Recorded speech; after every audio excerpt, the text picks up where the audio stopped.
Hello everyone. একটি সুস্থ সুন্দর গাছের জন্য সবচেয়ে জরুরি হলো তার মাটি এবং তার ড্রেনেজ সিস্টেম।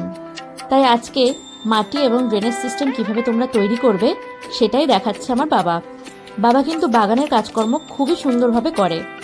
প্রথমে যত ইচ্ছা ছিদ্র করে নেবে যাতে ড্রেনেজ সিস্টেমটা ভালোভাবে তৈরি হয়। প্লাস্টিকের টবের এইটা একটা সুবিধা, তোমরা অনেক ড্রেনেজ সিস্টেম তৈরি করতে পারো। এরপরে ঢেউ খেলানো খোলামকুচি বা ইটের টুকরো দিয়ে একটি লেয়ার তৈরি করে নেবে। এরপরে বালি দিয়ে দেবে একটি লেয়ারে। কেন বালি দেওয়া হলো? কারণ যখন এর ওপরে মাটি থাকবে তার উপরে যখন জল দেবে, মাটি ড্রেনেজ সিস্টেম দিয়ে যখন বেরিয়ে যাবে, বালি সেটাতে একটি ফিল্টারের কাজ করবে। শুধু ইট দিলে কি হবে? যখন জল দেওয়া হবে, মাটি যখন বেরোবে ইটের সাথে জড়ো হয়ে সেটা একটি লেয়ার তৈরি করে দেয়, যেটা ড্রেনেজ সিস্টেমটাকে ব্যাহত করে। তাই জন্য বালি দেওয়াটা ইম্পর্টেন্ট। এরপরে মাটির ডালাকে ভালোভাবে ভেঙে নিয়ে তার মধ্যে ভার্মি কম্পোস্ট, পাতা পচা, কিচেন ওয়েস্ট এসব দিয়ে দিতে হবে।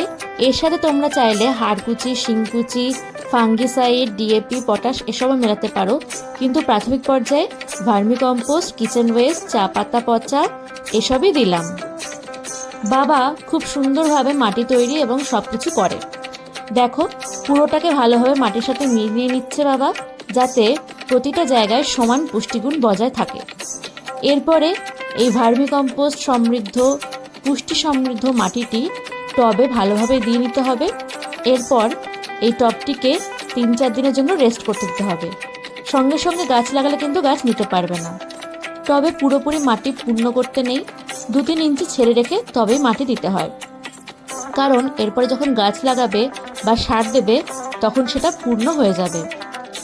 কি সুন্দর পুষ্টিগুণ সমৃদ্ধ মাটি তৈরি হয়ে গেল। এইরকমভাবে টব ও মাটি তৈরি করলে গাছের সুস্থতা সবসময় বজায় থাকবে।